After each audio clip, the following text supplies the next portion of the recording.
Else, Alfas are known for their style, and the Mito has no trouble whatsoever in setting itself apart from its rivals.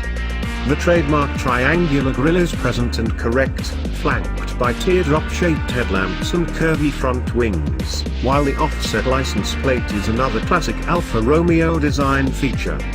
Down the sides, you'll see flared wheel arches and a high window line for extra visual muscle, while neat chrome-ringed circular tail lights deliver even more Italian flair. All versions come with alloy wheels as standard, along with a chrome tailpipe and a rear spoiler.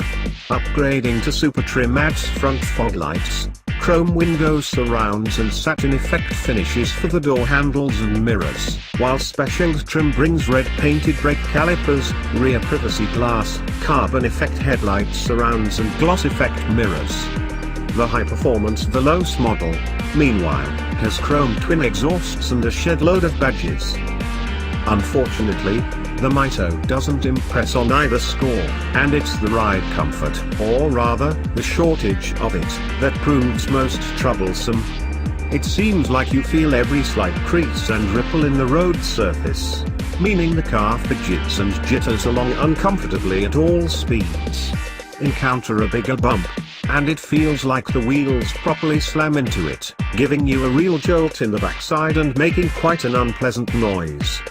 Meanwhile, you also feel quite a lot of vertical travel in the suspension, meaning the body can feel floatier than you might expect on undulating roads. The poor ride would be slightly more forgivable if the car provided sharp handling, but it doesn't. The high-sided design, combined with that surprising amount of vertical travel in the springs, means there's quite a bit of body lean in bends, and, although there's plenty of grip, you get no confidence from the steering because it's completely devoid of feel and really inconsistently weighted. There's very little consistency with the other controls, too.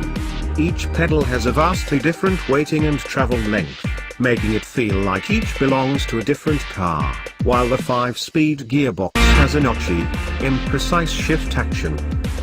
5 engines are available in the Mito: petrols with 77 bhp, 103 bhp, 138 bhp or 168 bhp, and a diesel with 94 bhp. So far, we've only had the opportunity to drive the diesel, and frankly, we can only hope that the petrols are better.